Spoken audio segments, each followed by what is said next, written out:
I'll win chat over. Because I have a great, powerful magic story. I have a great story of some sick magic that happened last night at Canadian Highlander. We're present for the cyberware. You want me to... I'm too fat to get into Tech Ninja. Abusing magic. Yeah. I'm too fat to be into Tech Ninja. And when I'm not fat, I'm still too big. I'm pretty sure you have to be like you have to be waif-like to get into Tech Ninja, or like 5'4". Anyways, Kyle's for the 56th month. Welcome back. How you doing? How you been? Thank you so much for all the support. How you doing? How you doing? Tum Tum was one of the 3 ninjas. That's true. That's true. Burkaby Biscuits for the 7th month as well. Is Canadian Highlander now balanced? Never will be, or always has been, depending on your take. Thank you so much for the support. And Ryan Possible for the 3rd month. What up, hot and cool friends? Hey, how you doing, Ryan? Thank you so much for the support. Glad to have you. Good to see you. All right, so check this. I played last night a version of a Flash Rector deck. Gives me conniptions. Let me get it over here. I played a version of a Flash Rector deck at Canadian Highlander last night. I went 3-1. Gives me conniptions. Pulled the old Canlander Classic. Went 3-1. Lost to Trenton. Classic mulligan to 5. He thought seizes me and plays Blood Moon, and I can't do anything because my deck literally has 0. I have 0 basic lands in this deck. This is a Flash Rector deck that was I took the base list from Impulse and Zoe on the Discord, and I changed a little bit of it. I want to change more, but I like the shell. I think it's a good starting spot. I'm against a Jund player. There's a player at our shop, always plays Jund. They were in the top 8 for the year end last year. We're going to game 3. I'm on the play. My hand is pretty all right. For those unfamiliar with what this deck's looking to do, I'm looking to cast Flash, to put in Academy Rector to have it die to find Omniscience. But I can also flash out a Worldspine Worm to get a bunch of 5/5s. And I can also just play a Show and Tell to put Omniscience or like an Emrakul into play. I don't have a Storm Kill or anything. I just get an Omniscience into play and I cast the Emrakul or whatever. So, one of the changes I made, although it was in the maybe board, like the although there's a 20 card maybe board.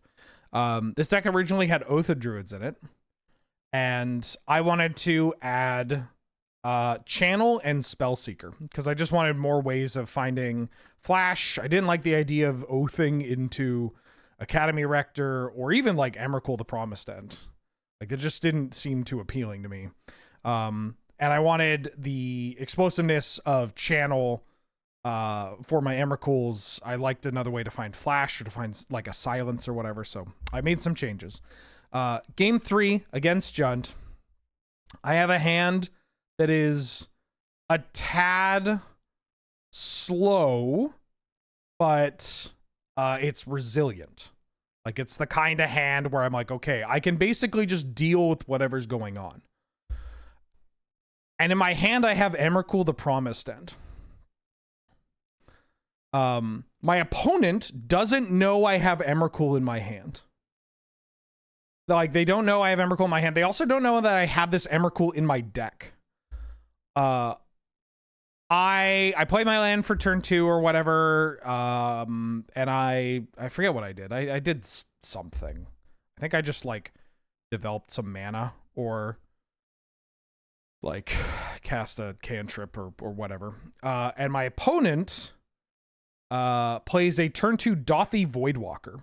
Dothy Voidwalker, very good at Academy Rector, against Academy Rector and Worldspine Worm in terms of flashing, right? Because they never hit the graveyard. It's busted. My deck's also just a bunch of tutors, so I can't really tutor into the Voidwalker without getting rid of the Voidwalker.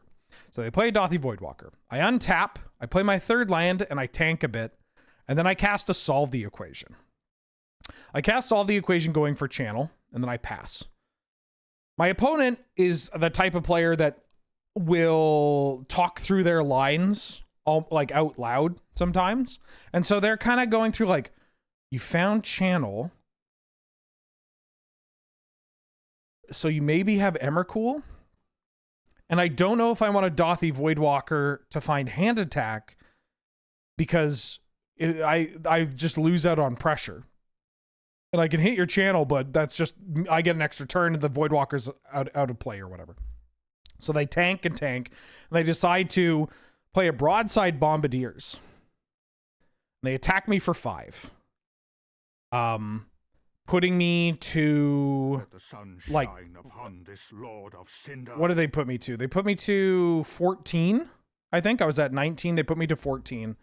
And then they're in the tank. They're like, do I throw the Voidwalker? And they're like, no, because you'd have to go like land Mox channel into Emrakul to kill me, like Emrakul the Promised End.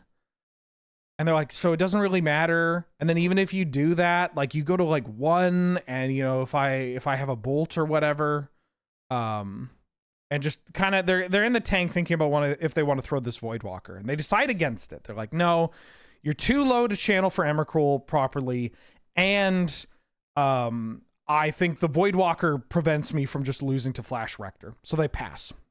I untap. I channel. I cast Emrakul the Promised End. I take control of their next turn. I pass back to them. I'm now controlling their turn. I crack their Voidwalker to cast my own channel, which was exiled with a Void counter, and then I pay life with channel until they die.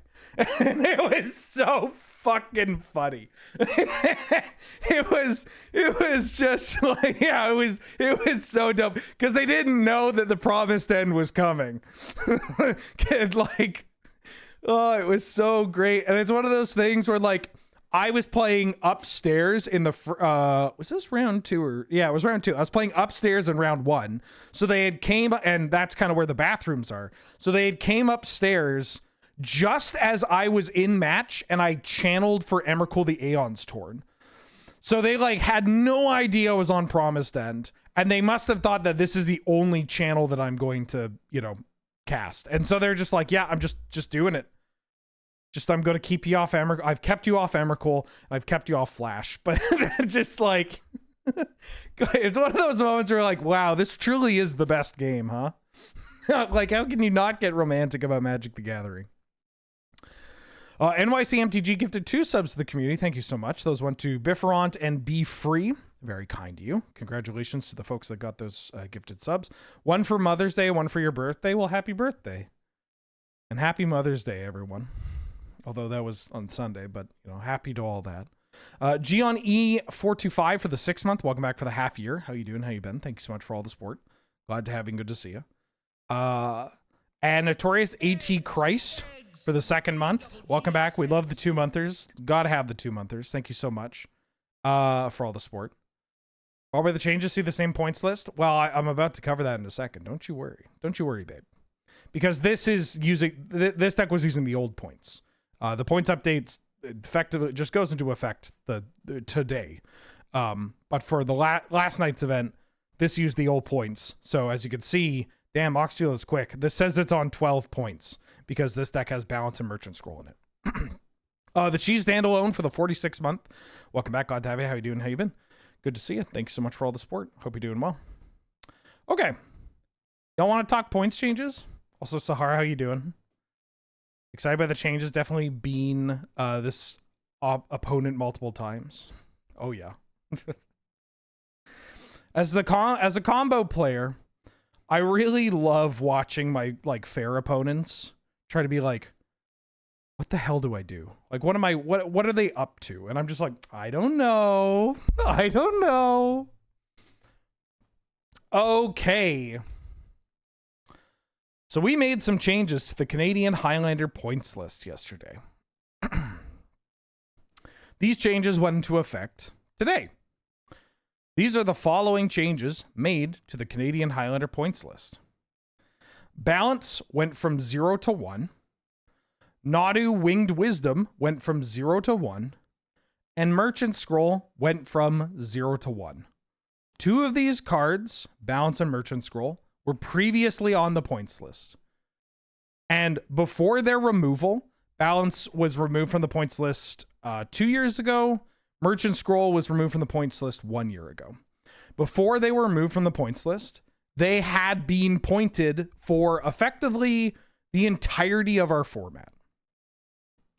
And they were cards that did not see a ton of widespread play at one point. They would still show up, but they didn't see a huge amount of play, especially as the format developed like in the late 2010s or so, away from the like dedicated Ancestral Recall control. Like Blue Moon would occasionally run Merchant Scroll to find Ancestral Recall and all that. Didn't I say Balance was as bad as Cradle being on the list? Yeah, well, a lot happens in 2 years. I mean, Balance is pound for pound one of the most powerful cards in Magic the Gathering. But it being on the points list at the time was like, well, clearly this is a very targeted card, right? For exactly one or two types of archetypes.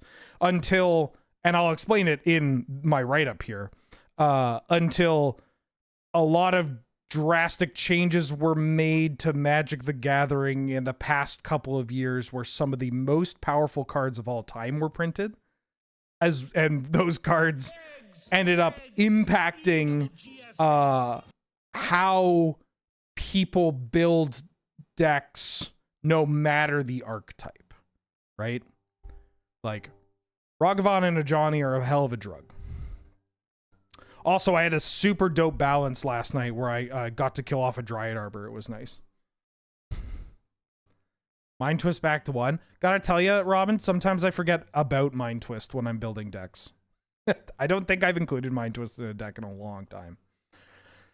Olio for the 66 month. 66 months more, like 66 times I've wondered to myself why Nadu was still unpointed while playing against no red. Thanks for everything, Wheeler. Hope the headache gets better soon, and hi to Angel as well. Thank you, Olio.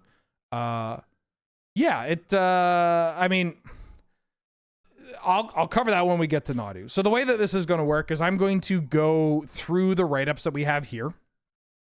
It's worth noting that every card on this list was a 5-0. It has to be a unanimous vote if we are bringing a card on or off the points list.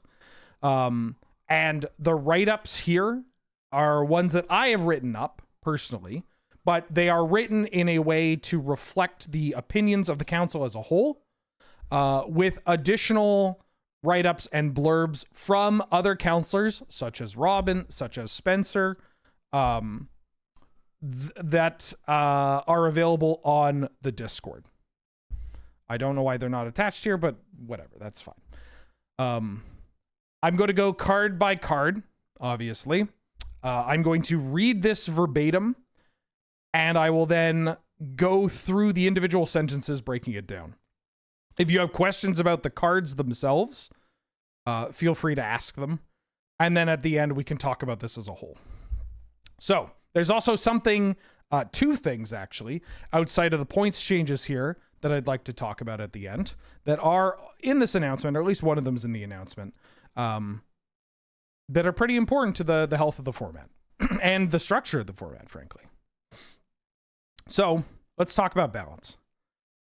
The landscape of Canadian Highlander and Magic the Gathering as a whole has changed dramatically during the 2 years following the removal of Balance from the points list.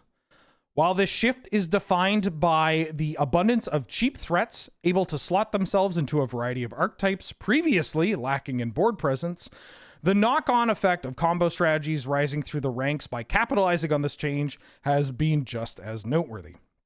Balance has been a key player in this rise, allowing combo strategies a devastating tool for survival at little to no cost.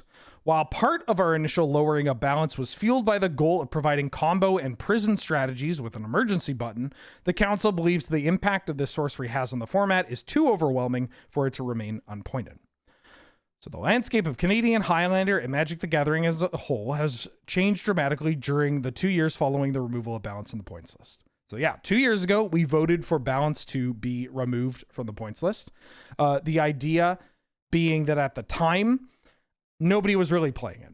It saw minimal play, and where it saw play was in a world where, well, decks were realistically different, right? It saw little no play in strategies outside of goofier strategies. Let's put it that way, right? Like prison decks or decks that were like Artifact Tellurian Academy style decks that maybe weren't as dedicated to combo as they would be in other variations of that archetype, right? Like you would occasionally run into Time Vault decks running balance, or like artifact combo that had more of an ensnaring bridge kind of static orb sort of build to it. But that's realistically it. I'm sure if people had if there was like a more established version of Citadel Storm at the time, they maybe would accommodate balance in those spreads. So since that time, decks have changed quite a bit. It's not just because of Modern Horizons 3, but, well, it is largely part of Modern Horizons 3. It's, MH3, Lord of the Rings, mainline sets, fucking Duskmourn, FOMO, all these good 1, 2, and 3 drop kind of creatures that find their way into decks basically decks of all types, right? Like, if we thought the lines between control and mid-range, or tempo and control, or tempo and mid-range, especially when it's blue-based, if we thought those lines were blurred after MH2, they were completely indistinguishable after MH3, right? To this day, you have people being like, no, this is Jeskai mid-range, not Jeskai control. Or this is Jeskai control, not Jeskai mid-range. And they are 95 of the same card, or 96 of the same card, right? The fact that you have strategies of all types that can build to the board, that can play a pressure game, has made balance a more appealing card to play. Not just because it's free. That's obviously a huge incentive that you can play it without, paying any points. But there's just more creatures running around. You can use this as a board wipe, right? And yeah, while the shift is defined by the abundance of cheap threats able to slot themselves into a variety of archetypes previously lacking in the board presence, this has had a knock-on effect for combo strategies rising to the ranks by capitalizing on this change.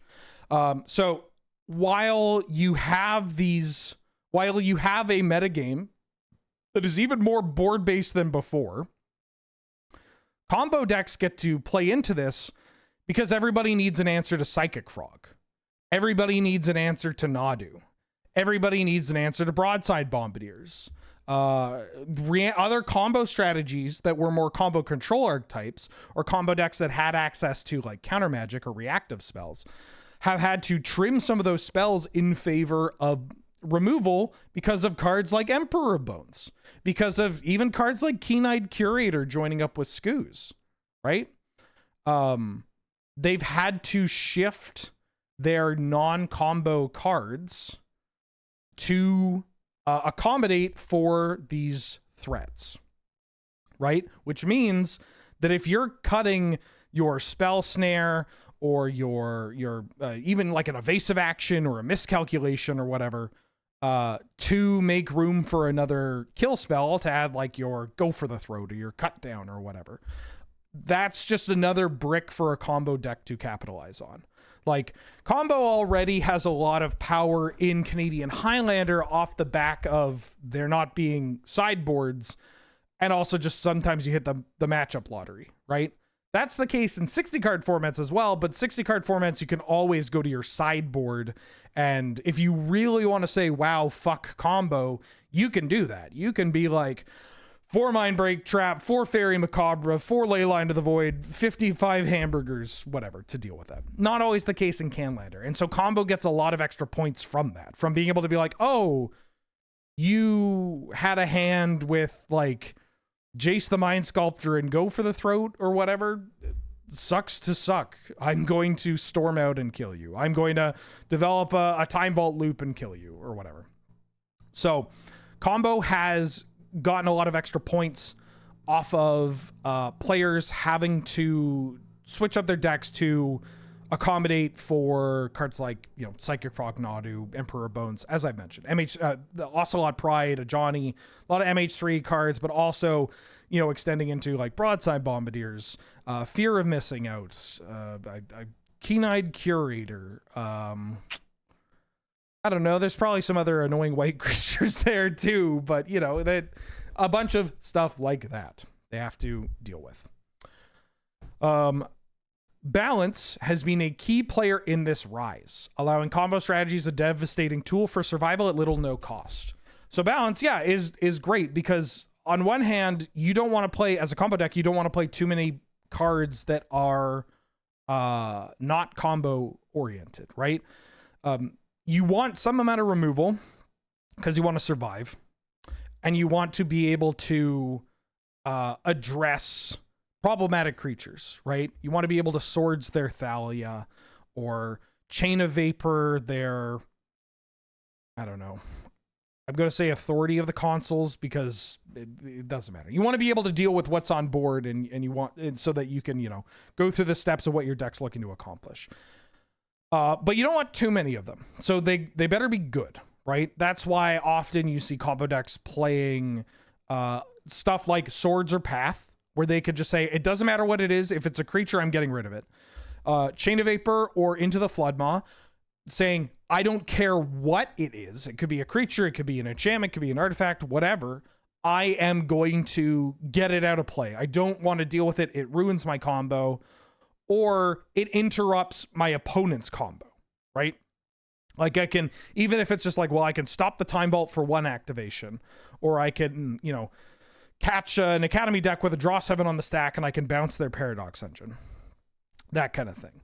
Or something like Bolt, where like a Breach deck can be like, well, this kills Thalia, but it also lets me kill you with my Underworld Breach combo, right? They don't get many pieces of removal or creature disruption or board-based disruption. So the ones that they play have to be impactful. They have to be the cream of the crop, right? Balance is fucked. Balance is a cream of the crop card, right? 2 mana, clear the board, no questions asked, because most of the time as a combo deck, you don't play any creatures. That's pretty damn strong. You're also, combo decks typically have ways of developing their mana base while not playing out too many additional lands. Or in fact, they can keep hands where they don't have that many lands and they can operate off of like 2 to 3 mana sources. As well, depending on the style of combo deck, but this covers a variety of them from like Tolarian Academy combo decks, Storm combo decks, like they will play out their hand. They'll play out Chromatic Spheres and Jeweled Amulets and Pentad Prisms. They'll put out a Teferi Time Raveler. They'll play a Blood Pet. Bad example here, but you know, play the Blood Pet, sack it, immediately use it for the balance. Well, right? They will play out cards they'll play out permanents that do not line up with balance. Or that, I guess in a way, line up with balance. So combo decks get to play balance without it really mucking their strategy, and sometimes, in fact, helping their strategy. You know, I've had, anecdotally, I've had games with Citadel Storm where I have balanced in such a way to put cards into my graveyard to hit threshold for Cabal Ritual to cast my Bolas's Citadel. Like, that's dope. That's dope. So yeah, balance does everything these combo decks are looking for. It's a answer all the issues tool. It's an emergency button, as I've described it. And it's one that at 0 points is just too impactful. It's too available. We've made additional changes to cards in combo point spreads, specifically for tutors, that also just mean that you can have like a wider spread of tutors. That's your combo point spread, right? Like 3 for DT, 2 for Vamp, 1 for Mystical, 1 for Imp Seal, and then you got 3 left over. And those 3 could be whatever your heart desires. They could be a Moxen, they could be Soul Ring, they could be Tinker, could just be used on a bunch of other 1-pointers, but still free rolling balance. And balance, even if they are used on a bunch of other 1-pointers that aren't, well, now balance, a bulk of your spread is used on cheap cards that put important things on top of your library or into your hand at a low cost. So, we have made changes in addition to balance going to 0 that have bolstered combo, right? And so while part of our initial lowering of balance was fueled by the goal of providing combo and prison strategies with an emergency button, which it did, so successful on that point, the council believes the impact the sorcery has on the format is too overwhelming for it to remain unpointed. Yeah, it's just too much. It's just a free balance is just, it's too good. It's too swingy, which is a wild thing to say in our format. We're okay with swingy a bit, but the balance is like, well, it's balance. Basically, it's like a level of swingy that hits on a variety of axes in decks that don't really need the help, and also they have room to make the call on whether or not they want to play balance, right? It's also worth noting that like previously there's just weren't a lot of people trying out balance at 1 because Magic players are going to be Magic players where they'll just copy the same list over and over again, and they'll be like, well, this is the winning list. It's got to be good. And there's definitely no room for change without factoring in the biases of the player playing this, the metagame of the player playing that, the your own personal biases. Like, balance just wasn't getting tested at 1. It wasn't really getting played at 1. And I imagine now that balance, we've tried the free balance, and people are going to be like, damn, I miss balance. I want to play balance. So while, say, the Flash Rector deck I showed you, which probably had no business playing balance, is unlikely to play balance in the point spread, which is good. Players playing certain like Time Vault combo decks, or playing certain Reanimator strategies, or playing the like Citadel Storm, they can make that call depending on their metagame of whether or not they want to play balance, right? And that's cool. That's interesting. That's what we want. Again, we want people to be able to make decisions. And if this means that balance sees a very low amount of play, I'm okay with that. And the council's okay with that, right? Sometimes cards need to get put into gay baby jail. You need to say like, hey, at 0, this card is fucked up. It's like unacceptable. At 1, it's awkward, right? It's a card that in certain archetypes is going to be worth like 3 points effectively, or multiple points. And then in others, they're like, I don't want to play a point for this. And that's okay. Even if that means that there's going to be a drastic reduction in balance, that's kind of the goal, right? And even if that ends up being like balance sees 0 play over all the 4 card decks in the format or whatever, well, then maybe we look to adjust it in a different way. But we'll get there when we get there, you know? For now, balance at 1, great. I'm going to cut it from the decks that are free rolling it, that probably have no business playing it. I'm going to test it out in the decks where I'm like, damn, I love having balance. Like, this is an important tool to keep me alive and to keep other archetypes in check. Okay. Moving on.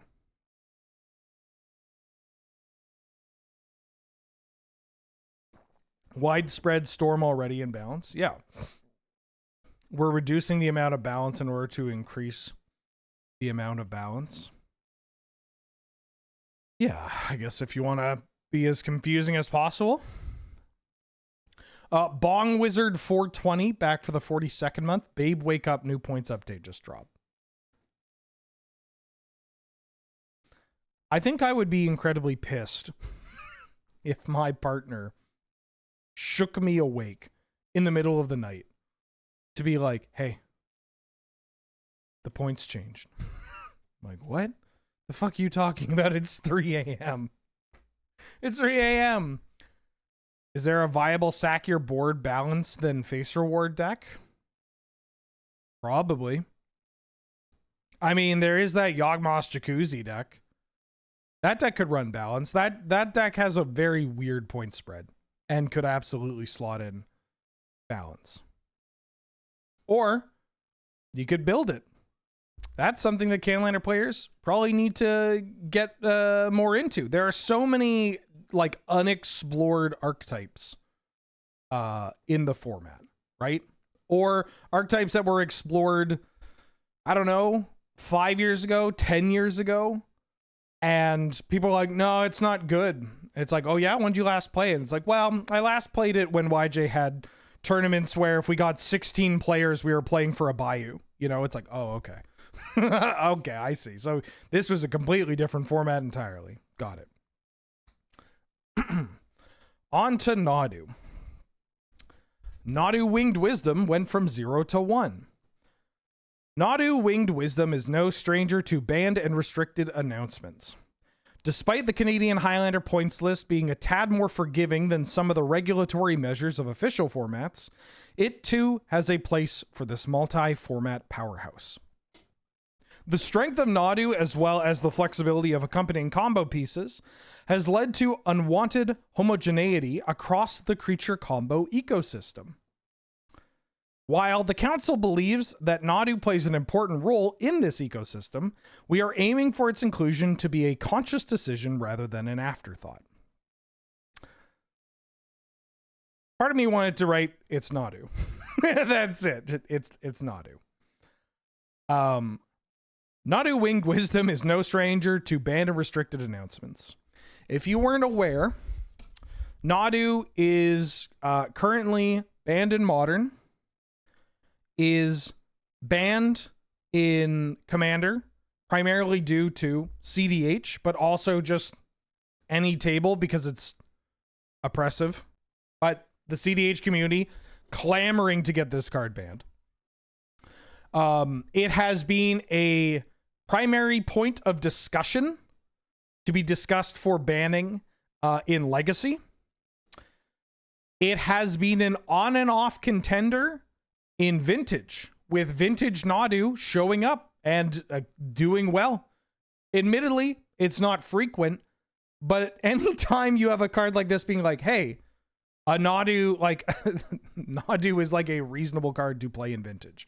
It's, you know, it's not like a, oh, that's cute. It's like a, oh yeah, okay. Yes, banned in European Highlander. Or trial banned in European Highlander, banned in Dual Commander, pointed in 7-point, right? I think it's 2 points in 7-point. Well, Ben Wheeler, abusing magic. Let me double check. It might only be 1 point right now. Oh no, where'd you go? Yeah, 2 points in 7-point Highlander. Multiple people who played and won tournaments with it in Vintage. Yeah, like Vintage Nadu is dope. Yeah, it's Nadu. I don't know what to tell you. It's Nadu, right? It's Nadu. It's Nadu. This card is not okay.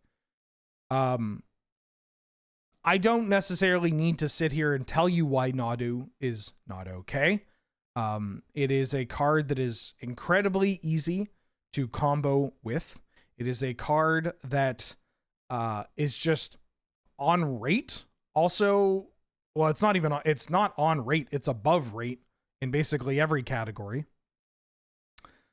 It's a card that when you commit to it, it's busted.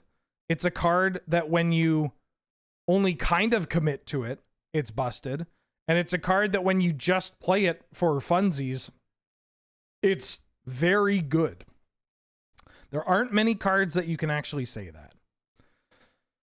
Just a log for the 9th month. Finally, a points update for me, a lowly Mardu enjoyer. Lowly Mardu enjoyer? Mardu tokens is like a top 5 archetype in the format. That might be a hot take, but I'm pretty sure Mardu tokens is like, it's fucked and it will only continue to get more fucked. Mardu is eating, and Mardu midrange is also not embarrassing. It's quite good. Yeah, Nadu, no stranger to banned and restricted announcements. And despite Canlander, the points list is not a banned list. We aren't saying no Nadu at all. We are just saying like this card is too strong to run around without some kind of taxation. The strength of Nadu, as well as the flexibility of accompanying combo pieces, has led to unwanted homogeneity across the creature combo ecosystem. If you can play Nadu, you should play Nadu. If you can't play Nadu, then you either make it so you can play Nadu in your pre-existing deck, the same way that you may add like black sources for a Deathrite Shaman activation, or you play a different deck because you'll die. You will die off. You have been out-modded, basically. So the strength of this and the flexibility, because Nadu, like, think of the cards that combo with Nadu. The really dedicated combo cards for Nadu: Nomads Encore, Shuko. And you know what? I'm gonna throw a shout out to Shaman Encore. That card's also quite good. Right? Those are the big, like, I'm only playing these because Nadu, they have no other business being in a deck, right? Unless you're going to Cephalid Breakfast, which another underrated archetype in our format. Would love to see more people. When Nadu came out, when it first got previewed, I'm like, damn, this card's fucked up. I'm just going to play this in a Cephalid Breakfast shell. And that deck was fucked up. And that wasn't even the best Nadu shell.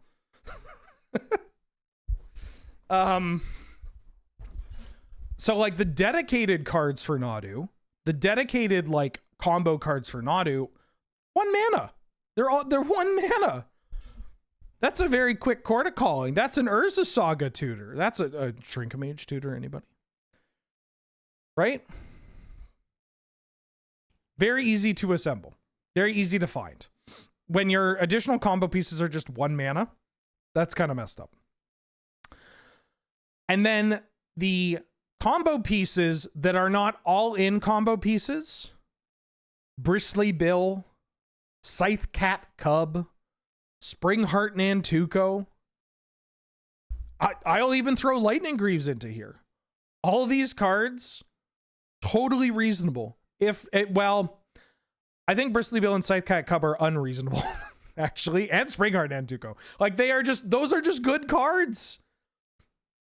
Those are just very powerful mid-range threats that also coincidentally combo kill, right? And so, because it's easy to slot in a Scythe Cat Cub, to slot in Bristly Bill and Springheart Nantuko, especially because creature combo decks tend to be 4-color lists, so we're on a ton of fetch lands. They tend to be playing cards that can also, like, Crop Rotation to find your Gaia's Cradle, right? They have ways of triggering this landfall to take advantage of these cards in a fair capacity.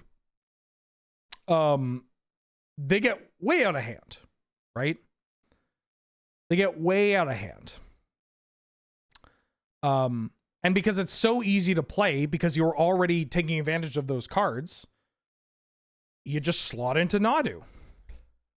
You just slot into Nadu. And because of this, everybody just ends up playing Nadu. It's just, you're a creature combo deck, add Nadu. You're a Seeker Walk deck, you should be on Nadu. You're a deck that can't play Nadu? Well, add a tropical island and throw in Nadu. Right? Like, Oh, don't worry, you didn't draw your trop? It's okay, it's a green creature. You can find it with Green Sun Zenith. It's a 3-drop, you can Eldritch Evolution into it. It just, everything became Nadu all the time. And it's so fucking good. And it's also kind of rancid to play against, right? This is not necessarily something that drives a lot of decisions that we make, right? Because different strokes for different folks. But Nadu is just rancid, right? Like, it takes forever. Even if you know what you're doing, you have to individually go through them. And if you're anybody with a conscience, like I have played Nadu while comboing off against people, it's kind of like eggs, honestly. It's like eggs, but without a deterministic setup. And so, you know, if I'm playing eggs or when I was playing Nadu and people are like, so I'm just dead, right? Like, you're going infinite here. And I'm like, well, technically, no. If you want to concede, it's very likely I'm going to kill you. Like, the chance of me bricking is tiny, tiny, tiny. But it may take some time. So, like, competitively, you shouldn't take my advice. But if you want more time on that clock to win, try to win subsequent games, you should concede. Like, that's a strength of Nadu. Right? And of eggs or whatever. Like, that's a feature, or not a strength. That's a feature of these combo decks. They just take forever. And so while the council believes that Nadu plays an important role in this ecosystem, we are aiming for its inclusion to be a conscious decision rather than an afterthought. So contrary to some of the takes with Modern Horizons 3, like, on one hand, I too, myself and many Magic the Gathering players, hate the idea of format or of sets like Modern Horizons 3 coming in and changing the landscape of the format, right? Legacy players, modern players, y'all can identify with this, where it's like, oh, we were doing a cool thing and then you just printed a set that, you know, upheavaled the entire format, and now this is what it's about. Canlander players share that mindset. They don't like that when it happens. But when a new archetype is introduced, that's cool. When a new pivot to an archetype has introduced, that's cool, right? We are a format that allows for everything. And even with that in mind, people kind of get in their ways, right? We talked about it with balance. People just, you know, there's not a huge... Innovation can be scary. Experimentation can be risky, right? So why not just stick to the same old same? But when you have something pop up and be like, oh shit, now we have a new combo archetype, a new creature combo archetype. Creature combo being calling creature combo an archetype is a little reductive, but being a style of deck that players love, right? It's a fan favorite, and that players see it as something that is being bullied, right? By Pyrokinesis and Fury and Terminus and just, you know, a bunch of Orcish Bowmasters, like even Blood Moons. Like, that doesn't feel great, right? People are typically on the side of creature combo. So to see something new pop up and give players another option, that's exciting. And for it to be powerful, very exciting, right? And to Nadu's credit, everything that I mentioned is a reason for it being pointed, but can also be seen as a reason for it to be an exciting card in a 100-card singleton, right? We don't have the nauseating level of consistency that the 60-card Nadu decks have. If you've ever played against the Nadu Cephalid Breakfast deck in Legacy, holy fuck. Every single turn, you need to, like, you are sweating. Every single turn, you could just die. And you can die with your opponent having 2 Force of Wills in hand. And then they also just get to Swords to Plowshares everything you play. Like, it is baffling how consistent and powerful that deck can be. But in a 100-card singleton, there's only one Nadu. It's, you know, there's a bunch of tutors, and the Nadu decks assemble this combo very efficiently, but you at least have that in the back of your mind. You're like, I just got to get rid of one Nadu. If I just get rid of this thing, I can get there. I can win. And that's an exciting thing to play against Nadu, right? To at least have hope. To have hope is thrilling, right?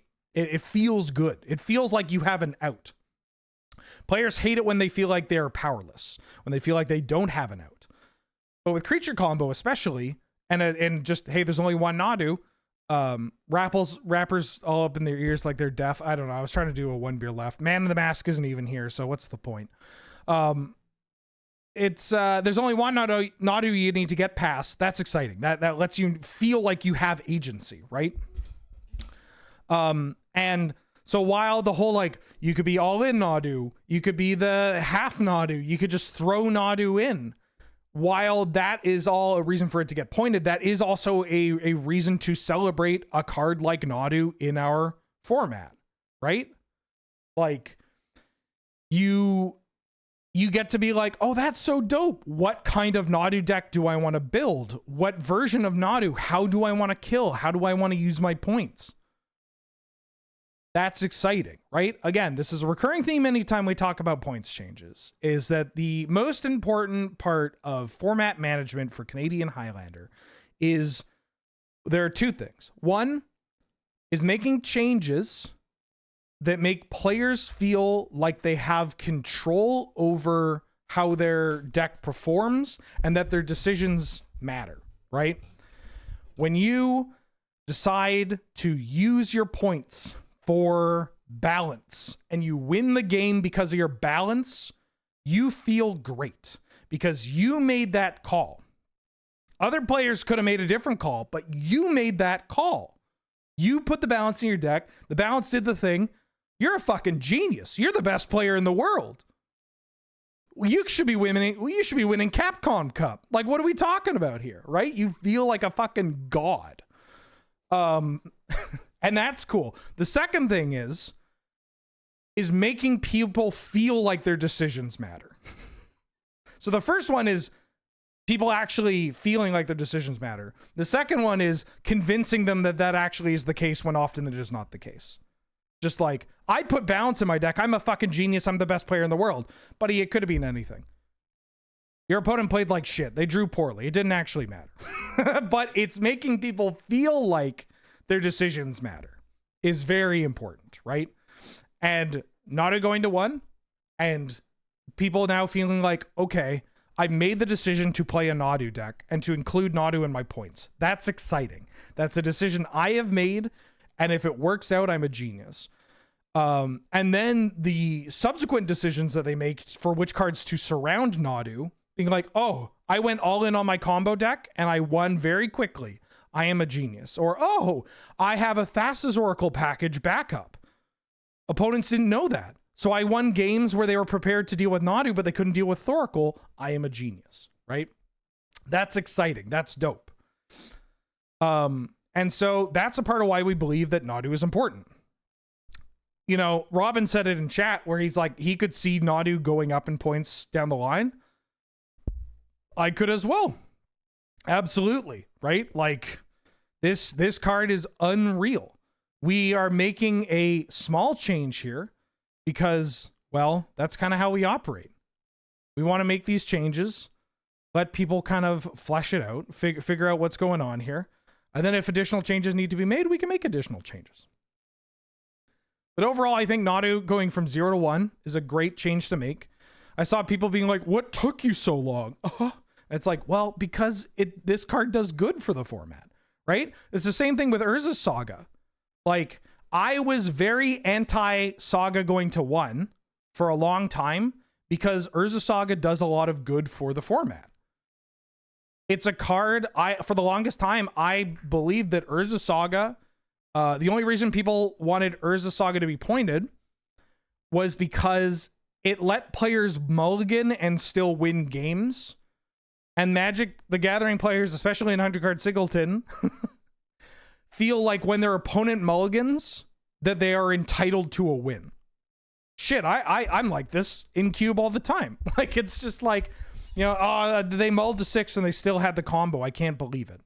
It's like, I can't believe you mulled to 5 and still won. It's like, well, yeah, because I had an Urza Saga and you didn't deal with it, right? Which is good. That's a positive aspect. But just because something has a positive impact on the format doesn't mean that it should necessarily be free. Mulligan to 5 with double Mox Minskimbu. Please don't make me feel the rain on my skin. Nobody else can feel it for me, but please, man. Please. Is the consensus that Nadu is the most mistake printing in MTG history? In the sense that it wasn't tested or thought out very much? Yeah, they didn't test this card at all. I still think Psychic Frog is the best non-power 9 or power whatever card, like, of all time. Like, outside of, like, stuff from Alpha and, like, you know, Strip and that kind of card, I think Psychic Frog might be just more embarrassing. But, you know. Anywho, that's Nadu. Which was worse on release, Oko or Nadu? Nadu. Oko is at least interesting. Oko was fucking great. The problem with Oko is not just that card's really powerful, but Oko mirrors take a while. But Oko mirrors, I mean, this is kind of a truism, but like Oko was a lot like Cobblade back in the day, where like the good Cobblade players would differentiate themselves from the bad Cobblade players very quickly. Source me a bad Cobblade player.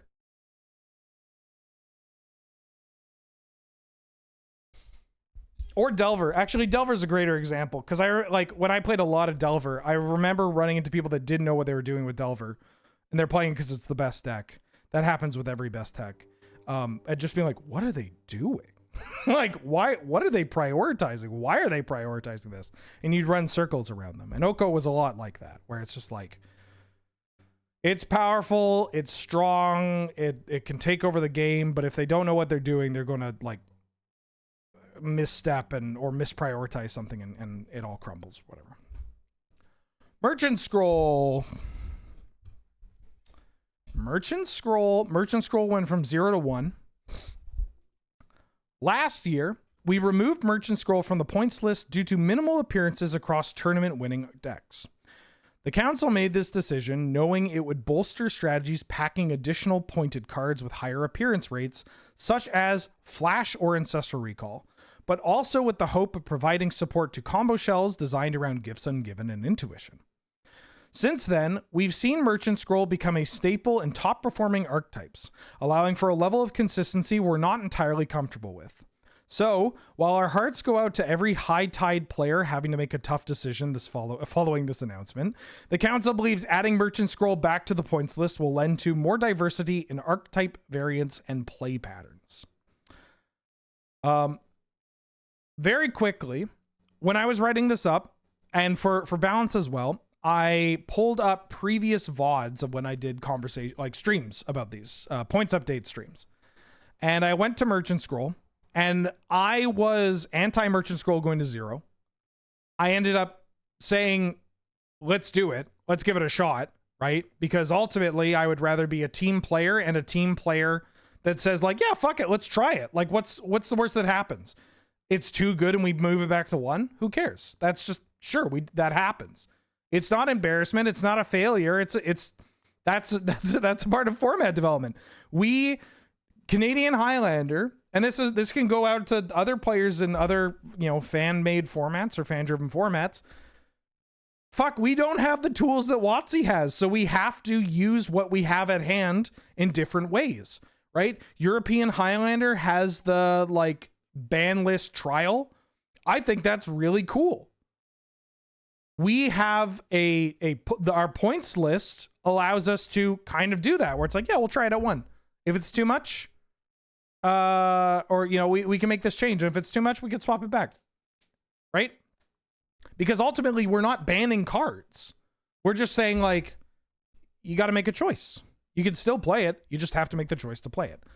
And in that video, when I listened to it, and it's so funny, I was sitting here listening to myself like, let's go past Ben. I described it as falling off a bike, right? It's just like sometimes, when you're learning to ride your bike, you are going to fall off. You're going to scrape your knee sometimes, but that's okay because you learn something. You don't just learn you don't just learn like, okay, if I do this, I may fall off. You learn that falling off is a thing that can happen. Falling off your bike is a thing that can happen. And yeah, you get a scratch, you get a boo-boo, you get an owie. It's not the end of the world. Shit, you could break your arm and be like, well, off to the hospital I go. Maybe that's the Canadian idea though. And yeah, we took a shot, we took a test. Some good came from this change, and some not as good came from this change. And ultimately, the not as good outweighed the good, and we reverted the change. So last year, we removed Merchant Scroll from the points list due to minimal appearances across tournament-winning decks. Was not popular. Did not see that much play. Certainly did not see play in top-performing archetypes. There was a point in time where Merchant Scroll was in top-performing archetypes. There were versions of Jeskai Control or Blue Moon, especially, that were all about finding Ancestral Recall and casting Ancestral Recall as many times as possible, right? And that kind of stopped happening. Just, again, the way that those decks operated changed. Additional cards got printed that got pointed that were quite good. Players wanted to play with the new toys. Players wanted to play with different toys. Made some additional changes. Mystical Tutor going down to 1 was a big shift that also just said like, oh, that's how we Ancestral Recall more often. And you know, it led to Scroll kind of phasing out. We made this decision knowing that the reduction of Merchant Scroll would bolster strategies packing additional pointed cards with higher appearance rates, such as Flash and Ancestral Recall. Ancestral Recall decks don't need any help. There's still some of the best things to do in the format. Jeskai Control is fucked. There are probably other Recall shells that people haven't been playing because they just want to play Jeskai. But obviously, like, Jeskai or Is It with Ancestral Recall, quite good. Like, Is It Tempo or Is It Midrange or whatever. Quite good with Ancestral Recall. Or Flash. Flash, very powerful archetype. Flash Hulk especially. Made even stronger by having the Samwise Gamgee package. Also, versions of it with the Nadu package. Although I'm a Ruination Rider stan. Love me the Ruination Rider package. But yes, Samwise is better.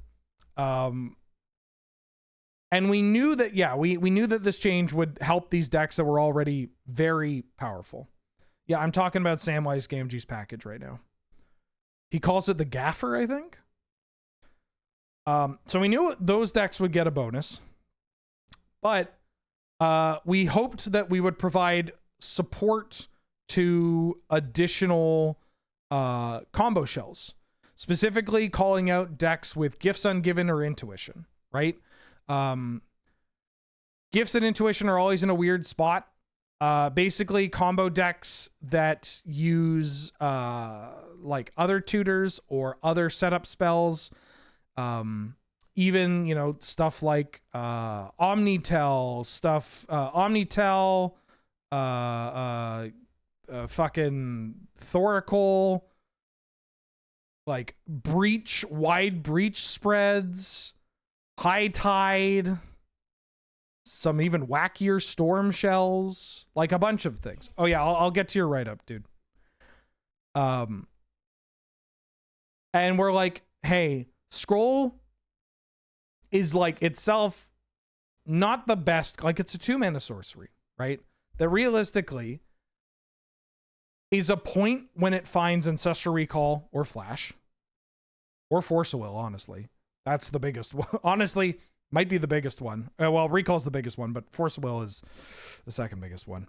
But it's 0 points when it's finding Gifts, Intuition, yada yada. Same with Demonic Tutor, right? Demonic Tutor, we had this conversation a lot with Demonic Tutor back in the day, where it's like DT for Lotus, that's a 4-point card. DT for anything else, that's a 3-point card. We ended up making some changes, and now DT is a 3-point card, even when it finds Black Lotus. And Lotus DT Storm, still very good. Doesn't show up that much. I mean, it does. It's kind of a tough deck to play. But, you know, it shows up a healthy amount. Since then, we've seen Merchant Scroll become a staple in top performing archetypes, allowing for a level of consistency we're not entirely comfortable with. Yeah, it's we hoped that this would help the Winguses and Dinguses of the world. And we knew it would be beneficial to the recall and the flash decks. But it has made these Ancestral Recall and these flash decks too good. Way too good. Especially with, you know, Jeskai control lists kind of realizing, like, I don't need 4th Aerolingus. I could just kill you with a Johnny. I could just kill you with Modern Horizons 3 cards. With flash decks, you know, getting Spellseeker as well. Yeah, blue instants are good, turns out. And they're just doing it too much.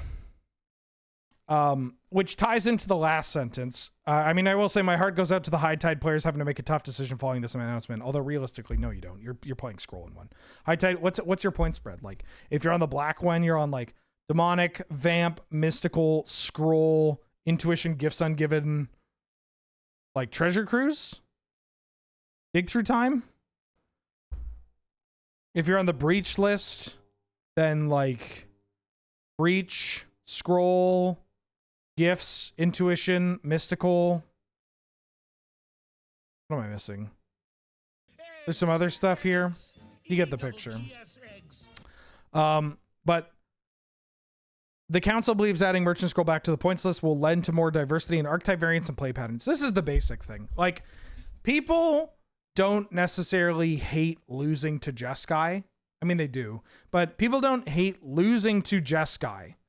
They hate losing to the same play pattern over and over again. And Jeskai just happens to be one of the decks that can set that up reliably. Right?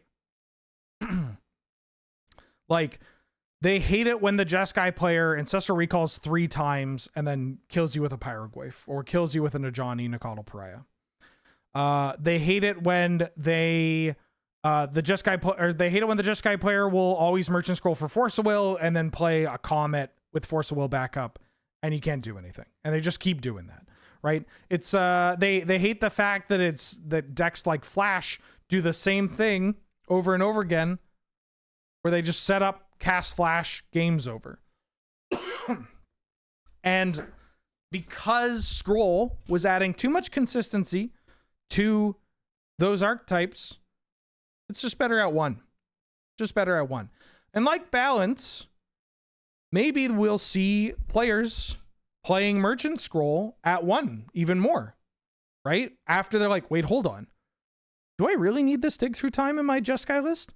Do I really need this 4th Aerolingus or this white... well, you're not playing White Bloom Adventure. Or this Treasure Cruise or whatever. Like, Treasure Cruise is a bad Ancestral Recall, but what if I just always find Ancestral Recall so that I can then, you know, put it back on top with my Mystic Sanctuary and recast it a 3rd time with Snapcaster or Dreadhorde Arcanist, where I wouldn't be able to do that with Cruise, right? Hopefully people give it a shot at 1. And if they don't, sure, good, fine. I don't care. Like fewer players repeatedly scrolling for Flash, Recall, or Force of Will. Sounds good to me. Let me pull up Robin's comment. I believe I had it in the Discord as well. Also said, well, back for the 68th month. How you doing? How you been? Thank you for all the support and everything you do. She point on my spread. Well, all right. What did Robin write up? What did Robin write up? Also, the order of this is incorrect. Merchant Scroll should be above Nadu if we're going alphabetically. I don't know why that's the case. Robin wrote, where the fuck did your thing go? Oh, I have your comment for Balance in here. Robin's write-up for Scroll. There's a mushroom. It's been on and off a few times now. It's a dumb card that finds 2-ish cards in the format, and oh boy, are they ever 2 good cards. I don't think it's been on and off. I think it's always been on the points list, right? At 1. Hasn't Scroll been on the points list forever?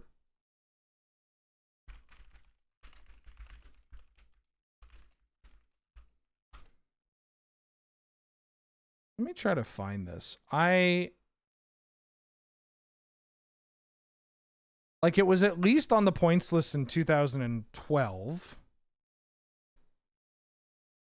I can't find any, like, 2000, like, anything from before that.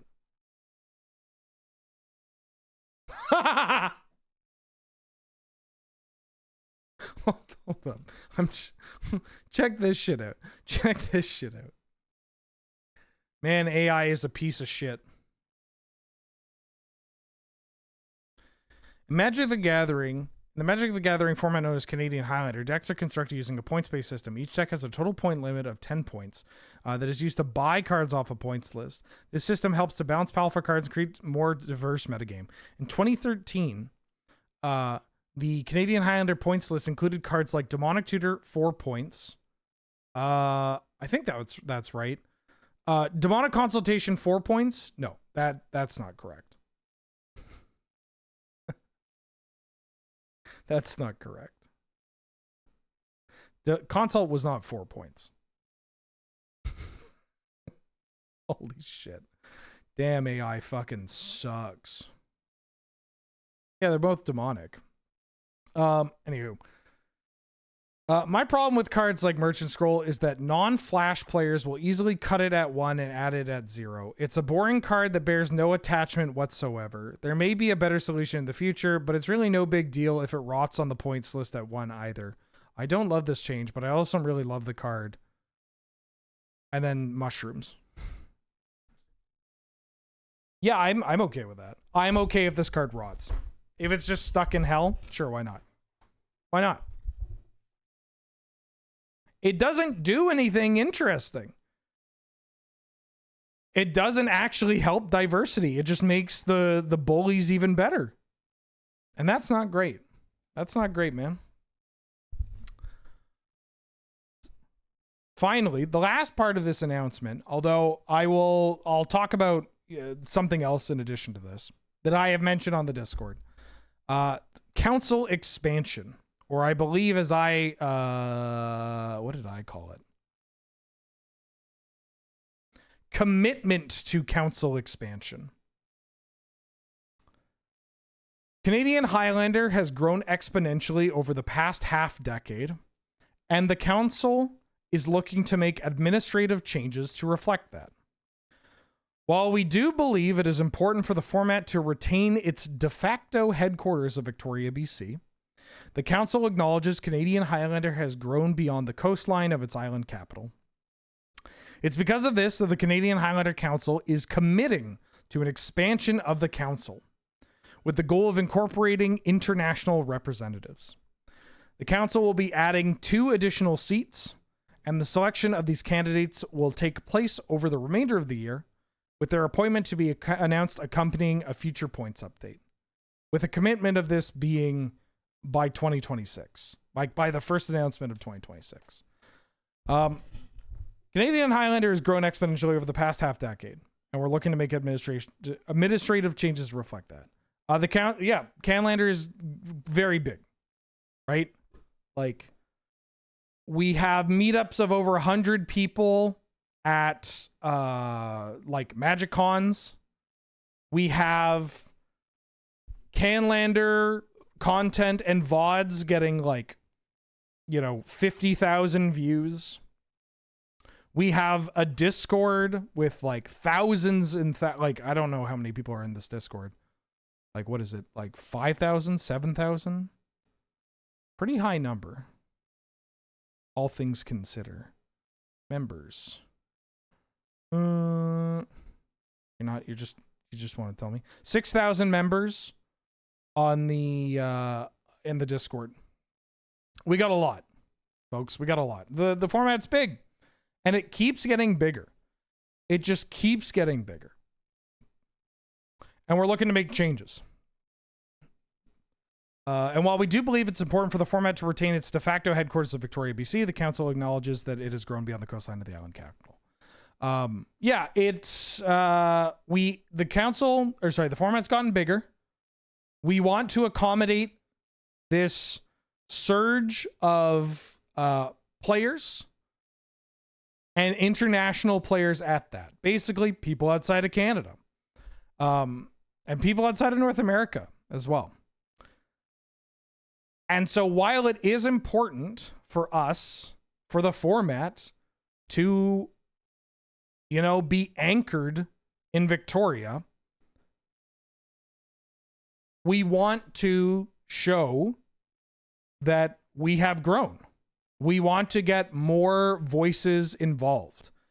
And we have been doing this step by step, right? We've been involving more players, especially those in the community, like in the online community, the Discord community, in the process of format curation, in the, you know, we've been more transparent with changes that we made or that we're planning on making. One of the benefits of this format not being tied to any, you know, substantial monetary market is that we can just like talk about changes. Like I was talking about fucking Nadu and balance like weeks ago, right? People ask like, are they, you know, I heard there's changes coming out. What, you know, are they making change? I'm like, oh yeah, Nadu's fucked.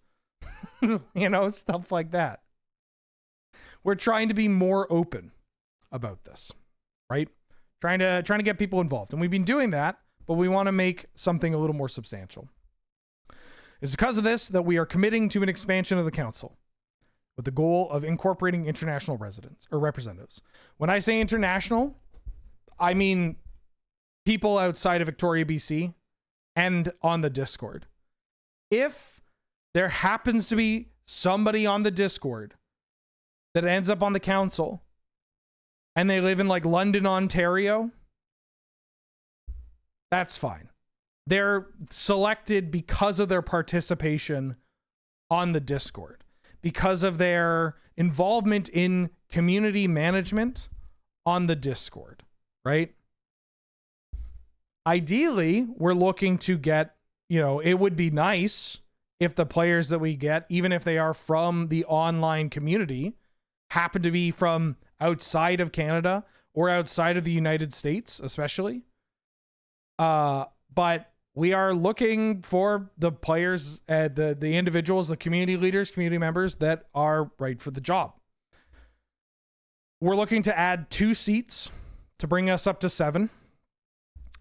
And we are going to be talking to a variety of people, variety of communities, going to be monitoring the activities of these players, how they conduct themselves over the remainder of the year, right? We don't have a specific set of criteria, as in like you need to hit all of these points, other than like, well, they have to be active in the format. They have to be players that are like responsible in part for the cultivation and the curation of community, their own community, running tournaments, setting a good example of conduct on servers, bunch of different things, right? I mean, most of the, like, realistically, we just want them to not be a shithead.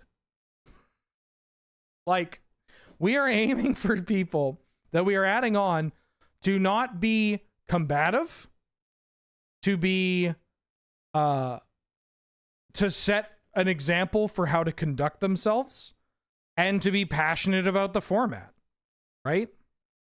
That's really it. People hear this kind of announcement and they go like, oh, I have the most tournament wins in fucking, I'm going to mention London, Ontario again. I have the most tournament wins in London, Ontario. I deserve to be on the council. No, bud, no. You deserve the big gulp that's on your table at home. That's it. We want you, we are looking for people that are good at dealing with people, right? And part of why we get to pull, or part of why we are pulling from Victoria and had been for so long, is because we know these people. Like, I'm not going to blow up the spots of what these people do in their day-to-day, but they are all involved in some kind of, they are all in some kind of position professionally, or like have, like they're in a professional position where they are a community leader, where they are somebody who is comfortable talking to like players that may be engaging with them in poor faith. They are comfortable communicating their ideas and listening to others that are sharing their ideas, right? They're fucking adults is what I'm trying to say, I guess. Like, they are people that are good at dealing with people. And one of the easiest ways to vet that is that in Victoria, we've all known each other forever. Like, Robin and I have literally watched, like, people in our community go from, like, literal children, 12 years old, 14 years old, you know, that we've seen them develop from being the, like, snooty preteen. That I said snooty because now I'm thinking about Sasha, but, you know, we've seen them go from the, like, oh, you're the kid that doesn't have to worry about anything, so all you think about is Magic the Gathering, and so you're really good at what you do, right? Like, we've seen them go from that to, holy shit, you're like an actual factual adult with, like, responsibilities and like a job. Damn, you pay taxes and everything, you know? It's easier to do that. We get to vet the assholes like that. That gets a little more difficult to do when it comes to online spaces, when it comes to international spaces. So we're taking our time. We have some people in mind. We have some people, you know, that have shown prior to this even being a thing, because this is something that has been in the discussion for, like, you know, probably a decade, honestly. Like, we've talked about council expansion for longer than a lot of the people who are even candidates at this time have been playing the format. And so it's a thing that still takes time. This is a big step and we want to do it right. And so we're going to take some time. We're going to take some time to do it. It's the kind of job that you don't actually want to give to someone that wants it. You know, it's there's a actual saying that's like that. It's the job that you don't want the person who wants this to have the job or whatever, right? Like, it's the kind of thing where realistically you're basically just signing up to have to deal with verbal abuse, threats, people being shitty to you for no reason. That kind of thing. It's not all glitz glamour. I know it seems glamorous. It's not like, statistically speaking, I think Barrowgoyf should be a bajillion points. The data reflects this. It's not that. It's just, do you have experience with the format? Do you have witnesses that say that you're not an asshole? And are you able to have a conversation with people that may disagree with you? And that's okay. You won't take it as a personal attack. Are you able to, you know, hash things out? Basically. Half a bajillion? That's it, motherfucker. You're getting banned. Anyways. Yeah. This is one of the other... this is the council expansion, or commitment to expand the council. It's the way that I've been wording it. Finally, it's not here because it's more of a gradual process.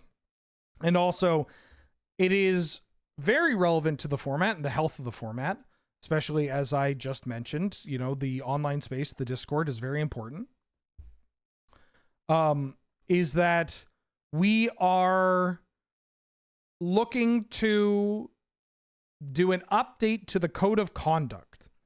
We are looking to we're looking to make some changes around the Discord, around the website, around the tools that people can use, onboarding tools. We are looking to make updates for the onboarding tools, and how we present ourselves as a format. The Discord, like any Discord, or like most Discords, I should say, has its fair share of problems.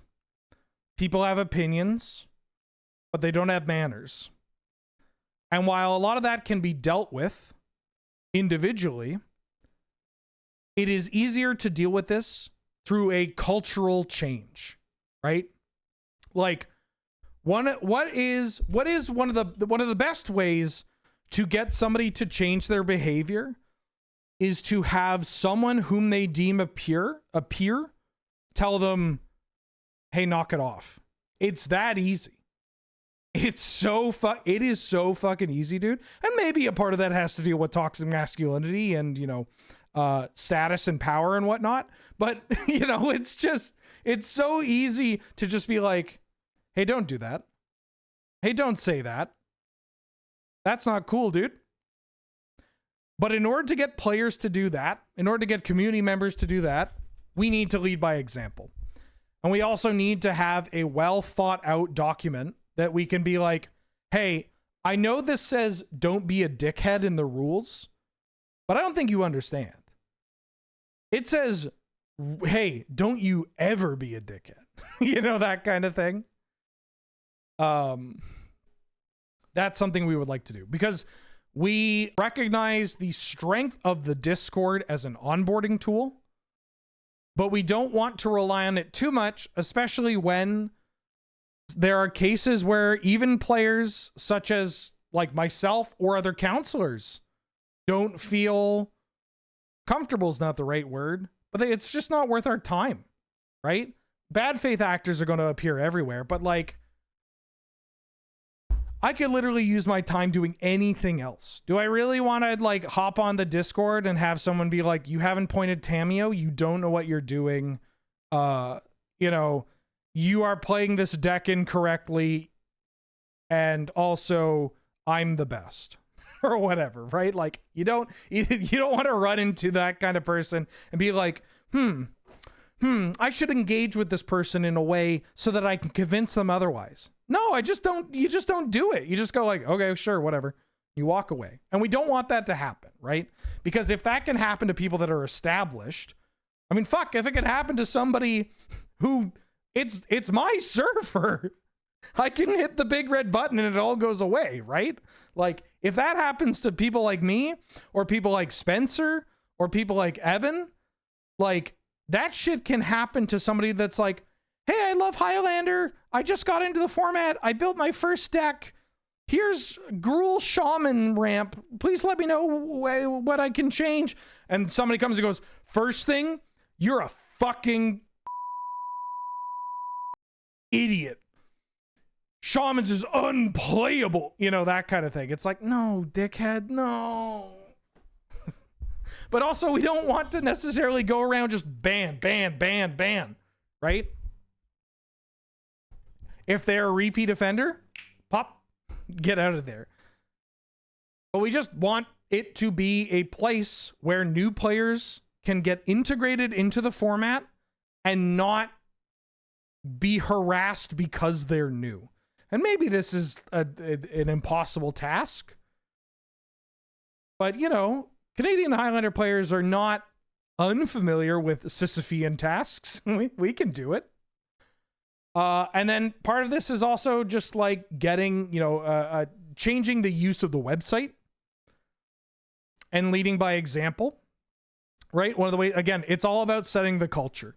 And if we can set a culture of not treating people like shit, because one, it's just a thing you don't do. And two, there's a sign on the wall that says if you act like that, you're going to get clapped.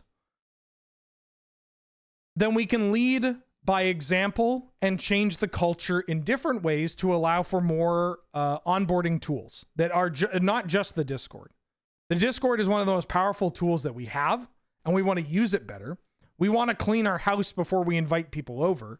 But there are other ways that we could do that, because also not everybody likes to use Discord. We could use the website more. We could use the website more for, like, you know, I will say, and I'm not using this as shade against the Aussies or anything, but like the Australian website, great. The 7-Point website looks great, has all the information. It's got, you know, it's flashy, but not too flashy. And that's really cool. I don't think we necessarily need to do that. It'd be nice if we do that. But also, the Aussie website gets brought up a lot. The 7-Point website. And I remember when it was getting brought up, I looked at it and it was like newest article from 2024. And the fact that we have one from January this year, another one from January to March to May, we could use more, but we're doing all right. But we don't necessarily need to just be like, well, if the 7-Point Highlander players aren't, you know, constantly updating their website, why do we need to do that? It's like, well, we don't necessarily need to do that, but we should be excited to do that, right? Like, we should be excited to have more content on here. We should be excited to empower more users and community members to put content together. We should also be looking to use the website in a way that can help players that don't know what the fuck they're doing. How many resources are there for Canadian Highlander for how to play Canadian Highlander? And I don't mean like, hello everybody, this is my 5-hour video on how Cradlehoof can defeat Ganondorf or whatever, right? Like, I'm talking like an actual video that explains bit by bit what a Canadian Highlander deck looks like, what the rules of the format are, and like how you go about building it, or how do you play, right? Like maybe a video on how to play on Magic Online, or how to find people to play. How, you know, maybe a list of what's the word I'm looking for? Like a list of local stores, like an index of shops that run regular Canadian Highlander events, right? I wish it wasn't called Canlander, honestly. It's literally my friends won't try because they assume all players are in Canada. Well, your friends are idiots.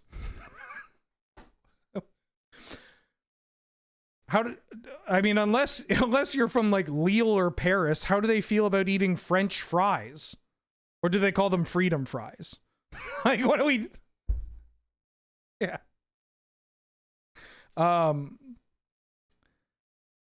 Anyways, a part of this is a code of conduct update that looks to create a healthier environment, a more inclusive and inviting culture, and to empower community members to also use some of the tools that we have at hand, such as making content being showcased on the website, content being showcased on the Discord, getting them involved with other pieces of content. I said the word content like 5 times. Bunch of different things. Still don't understand how people find each other on Moto, and I've been on the Discord for like a year. Yeah. That's tough, right? Like, it only takes a small amount of resistance to get people to not do something, to not participate. Gladiator's the perfect example, right? Like, when people talk about Gladiator, and it's like, well, how do I find opponents? Like, oh, you go to this like channel and you looking for games and you find someone. And they're like, oh, that's too much work. What? It's like, oh, no, it's not that hard. You literally just go there and say like, hey, I'm looking for a game. Somebody reacts and you trade friend codes. It takes like 30 seconds. And like, that's too much. What? So anything that we can do for Canlander to reduce the number of barricades for somebody finding other people to play, for somebody finding more information on the format, great. That's a step that we're willing to take, you know? Initiating contact with strangers is stressful. Yeah, I mean, it's kind of Magic the Gathering is a social game.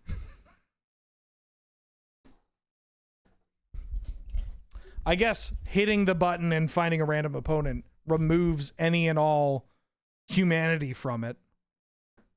But yeah, I get it. Not something I experience. I'm dealt differently, but I get it. That shit, like, it's just that extra step, right? Now, if you're into Canadian Highlander and you want to play against people, you kind of have to talk to someone. That's just how the format works. But if we can make it even easier, especially for people that might not be comfortable, you know, going through all the steps, but may be comfortable just like showing up to their LGS or showing up to this bi-monthly tournament or bi-weekly tournament or whatever, then yeah, we'll do that.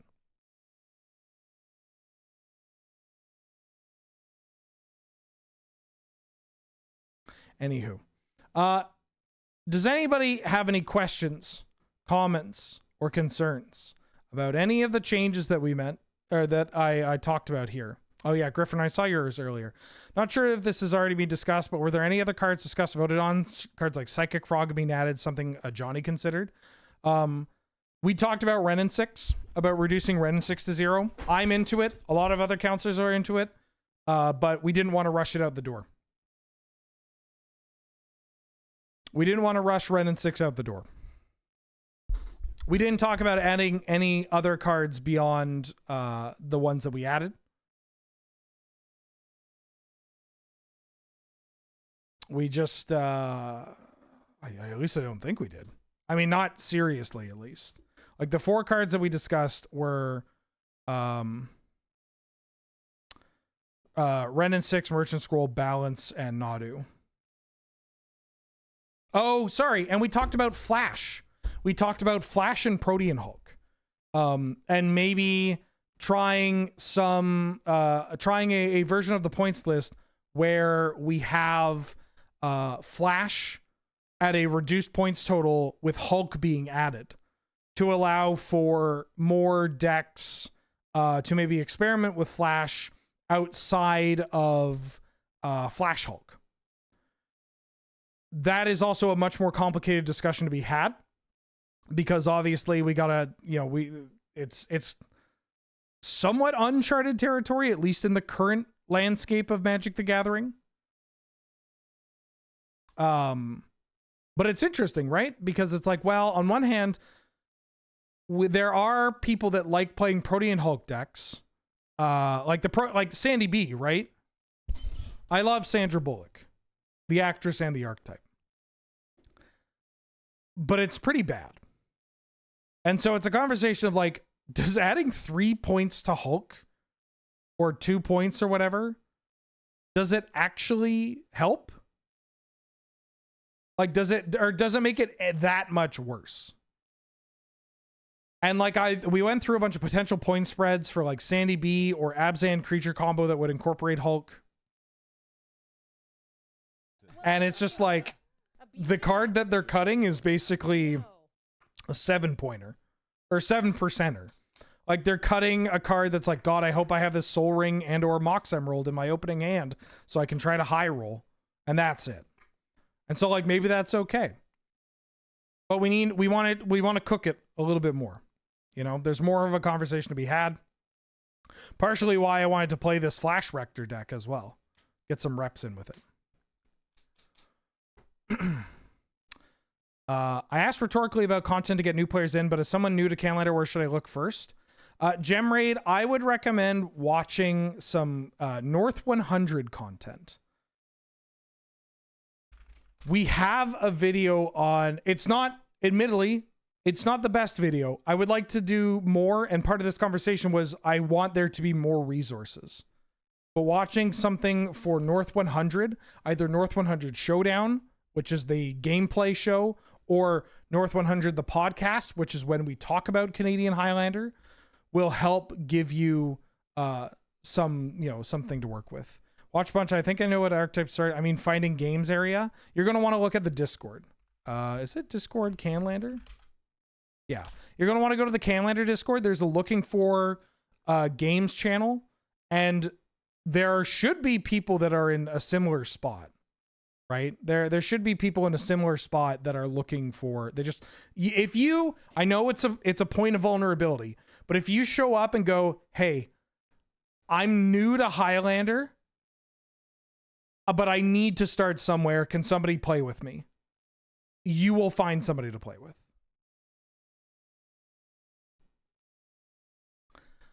Power of Friendship back for the 5th month. Do I feel my position on the CAG gives me a unique insight into WotC's balance philosophy so I can apply to Canlander? Would you consider adding a WotC person to the Canlander board? That's the last part of that. No. I mean, not no, but like that's a very... There's a legal implication involved with that I don't know if we want to get involved with.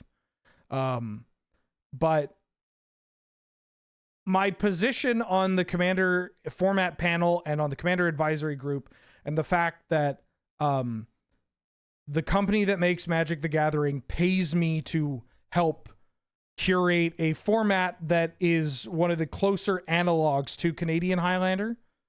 You know, that's kind of a fish or an egg scenario. Like, I'm on there because of Canlander and Gladiator, but also now that I'm on there, I can use that for Canlander and Gladiator. It has helped me understand that we need to be a little more professional in how we relay our information, represent our information and our changes, and what players are actually looking to hear. I like doing these write-ups. I like talking about these write-ups because it lets me use my post-secondary education as well as my experience from somebody that does this professionally. So it doesn't impact it, but in terms of balance philosophy, not really. I feel like I came independently to a lot of my opinions on balance philosophy regarding Canlander and Commander, where they may not, but it certainly has been reinforced by it. Like, one of the things that I think about quite a bit for Canlander and Commander is like, Commander especially. I hold, if somebody came up to me and said, you should unban this card, and I go, why? And they say, because it's worse than card number 2, card number 3, card number 4, and like it's less powerful in this shell, and here are the answers to it. I'm like, okay, sure, whatever. But if that's fine. It's not a good argument. It's not a convincing argument. And that's something that is more likely to get dismissed than if somebody came up to me and says, you should unban this card. And I go, why? And they say, because it's fun and I want to play with it. I am infinitely more invested in people when they are talking about cards being unbanned or banned or pointed or unpointed. If the driving decision behind it is, I want to play with it. It's fun. Or I don't want to see this card that often. I find the gameplay to be monotonous. It's like, yeah, that's dope. That's what I want to hear. Because ultimately the goal of these administrative bodies is to make for formats that are the most enjoyable, right? To make sure that people actually want to keep playing the format. Because, as I'm sure you're aware, especially when it comes to newer players, all it takes is one bad interaction and somebody can just stop playing and they never pick it up again. And like, it's easy to be like, well, that sucks to suck. I guess you should get good and toughen up. But like, no, that's a relevant thing. You want people to, and some people are lost causes, but you want to at least create a format or a set of gameplay parameters where people are like, I may have lost, but it was interesting, or it was fun, or I know where to improve, but at least I got to experience something, you know? And that moving forward, I'm going to keep playing because what I experience here is not going to be what I experience next in the next person, with the next player or whatever. Perfect reason for Paradox Engine to be unbanned? Nope. Never happening. Sorry. being a manager of a format game is a totally different set of priorities to being a player, and a lot of players don't get that. Yeah, and I mean, to their credit, I don't think they should. I don't think it's necessary that they should.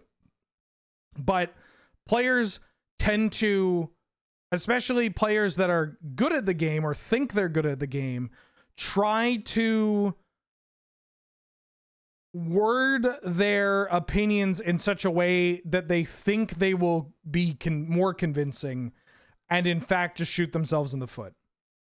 Right? They're like, I have this take. I want to pass this take on to the governing body, but I want to do so in a way that makes me seem like I know what I'm talking about. When, like, I don't know, like I'm infinitely more, I put a lot more value into somebody being like, this fucking sucks, dude. Like, it's miserable. I don't like playing it. I don't like playing against it. Okay.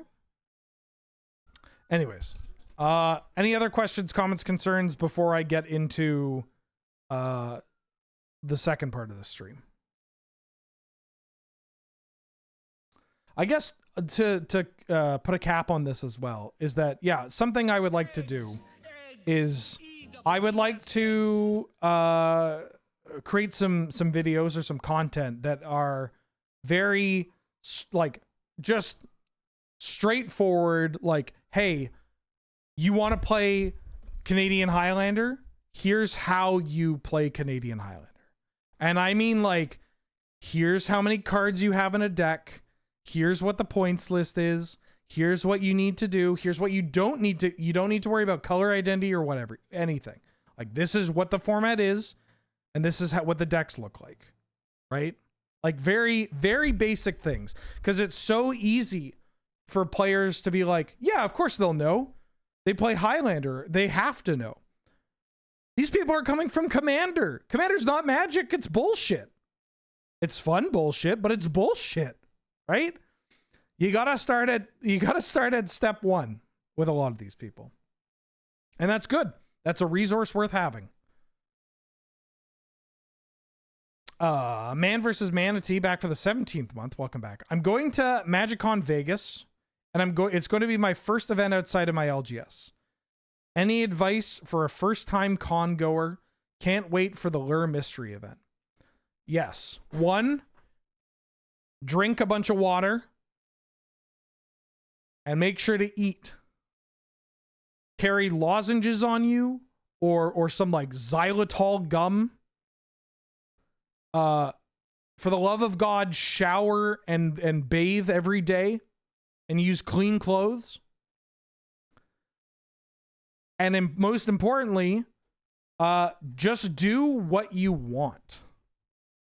That sounds kind of silly to say, but like, don't get caught up in like, I have to do everything I can. Because it's, don't be like, okay, I have to do this event and then I have to go to this event or else my time is wasted. Don't do that. Whatever is fun to you, whatever you want to do, take advantage of that. If you feel a little overwhelmed by like playing too much Magic or you feel too rushed, there is value in you using your time to go out and get a breath of fresh air. Sit down and have some water. Browse, take advantage of the things at the convention that you might not necessarily be involved with. Just looking at cool cards the dealers have. Go to the artist section. Browse the artists. Look at the stuff they have. Maybe get yourself a signed card. Get yourself something that you can tie yourself to. And my number one piece of advice: don't buy the merch. Just save your fucking money. Just don't buy the merch. Don't buy the merch. It's way too expensive. It's not. It's kind of cheaply made. It's just, don't buy the merch. And yes, give me $5. I guess I should say that. The artist section made my time fly at MagicCon. Almost forgot to watch the rest. Yeah, I mean, when I go to MagicCons, I'm obviously working them, but when I am not working, I'm in the artist alley. I'm getting cards signed. I'm looking for tokens and artist proofs for Angel. I'm just, you know, I'm doing the damn thing. And if I'm not in the artist area, I'm just looking at cool cards. I like just looking at booths.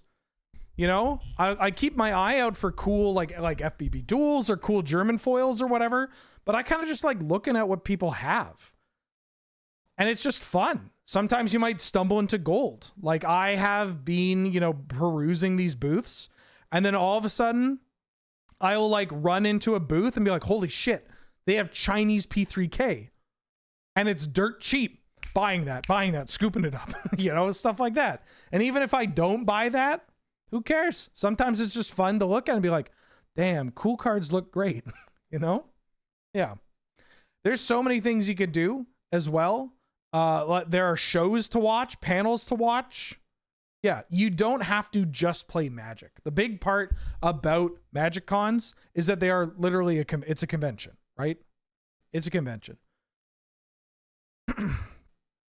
Sometimes, depending again, and I'm an anomaly. I'm in a very small minority, as like a creator that is there as a contracted guest, right? There'll be a lot of content creators there. Feel free to say hi to your favorite creators, ask permission and all that shit.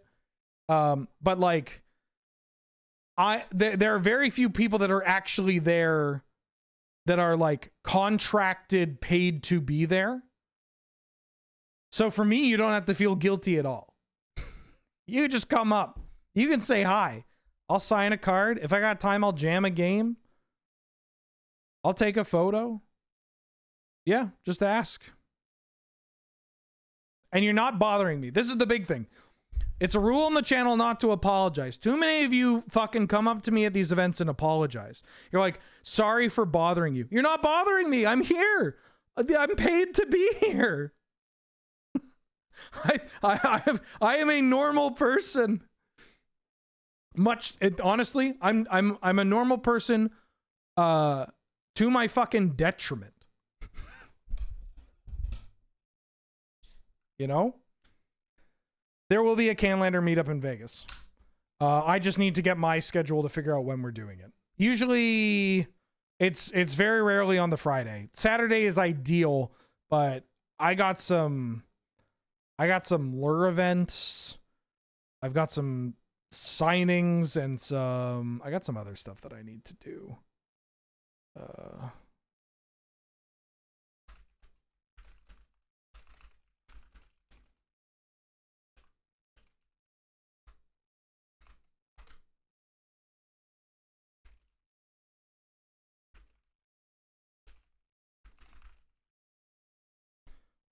Hold on. I'm winky facing.